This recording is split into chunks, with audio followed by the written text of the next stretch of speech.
Hey guys, what's going on? James here, and in this video today, we are going to be talking about why the Tampa Bay Buccaneers should sign Yannick Ngakoue. He is one of the best, if not the best, edge rushers out there left in free agency. And I think the Buccaneers should sign him, man. Look, the Atlanta Falcons just traded for Matt Judon, and if you guys saw my Hassan Reddick video, I had alluded to the Bucs should trade for him. And if people were confused about that, that's because I made that Hassan Reddick video before the Falcons traded for Judon. I even had an entirely separate video made that I had to delete, unfortunately, about why the Bucs should trade for Matt Judon. And the deal obviously went to the Falcons. We don't know if the Bucs were or weren't in on the Judon sweepstakes. I'd like to hope that they were, but a deal did not get done. So now the Bucs find themselves with not a lot of options left in terms of bringing in new faces. As we've said before multiple times, Randy Gregory probably not going to be a part of the team.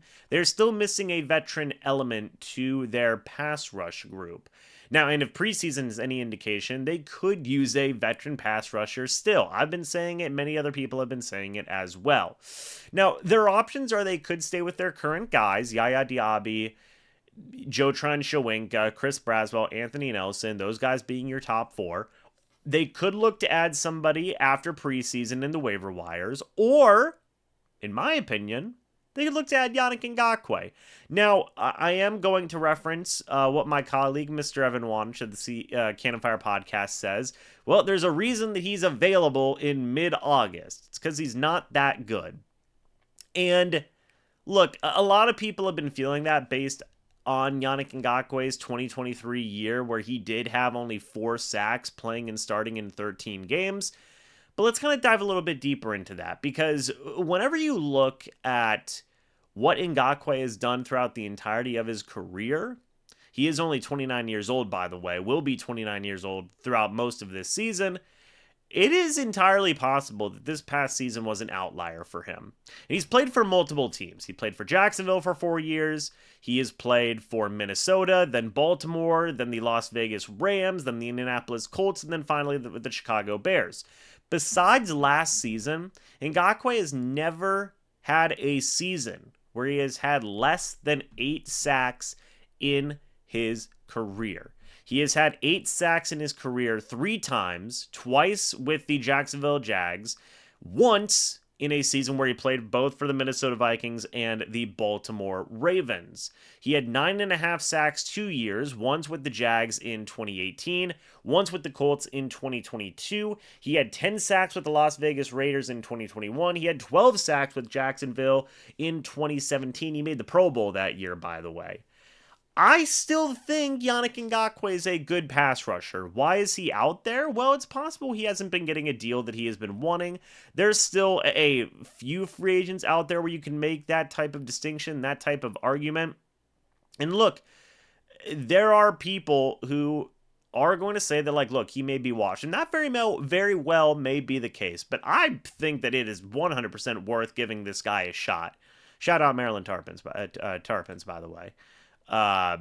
He is a former Maryland player as well. And look, at the bottom line is this, folks. The Bucs need a veteran edge rusher, in my opinion. They do. I've seen some preseason, and I haven't been overly impressed with the overall depth of the Bucs pass rush so far up to this point. Randy Gregory, is he going to show up? Is he not going to show up? He's probably not going to show up. You can use a veteran. And yes, Yannick Ngakoue does have like a bit of not even a bit. He does have like a mercenary style of what he's been the past few years. I mean, literally 5 different teams in 4 years. I mean, gosh, if you really want to say it, 5 different teams. So wait, 6 different teams in 5 years, if you count Jacksonville in 2019. It is a mercenary style of player. Okay, that's just kind of where Yannick Ngakoue is in his career. I mean, but is that really such a bad thing? I mean, people thought that was what Ndamukong Suh was before he came to the Bucs, and he had a healthy few years there with Tampa Bay. Look, if you sign Ngakoue and he plays well, he can be a guy that you keep around for a couple of years, maybe 2 to 3 years until he gets to be 32, 33 years old, something along those lines. I mean, Jason Pierre-Paul is a good example of a guy being brought in and still being able to be something, right? I mean, like, JPP was brought in when he was 29 years old, and he was very productive for the Bucs. He had 33 sacks for the Bucs in 4 years, and they kept him from 29 years old all the way to 32 years old. You could have a similar timeline, a similar track record with Yannick Ngakoue if he does perform well, and if you do want to keep him on a long-term deal. But again, there are some issues there. Are the Bucs even interested in a guy like Yannick Ngakoue? Is Ngakoue interested in the Bucs? Is the money going to be there? So let's talk about some of those things. Are the Bucs going to be interested? We don't know, right? We haven't even heard of a visit.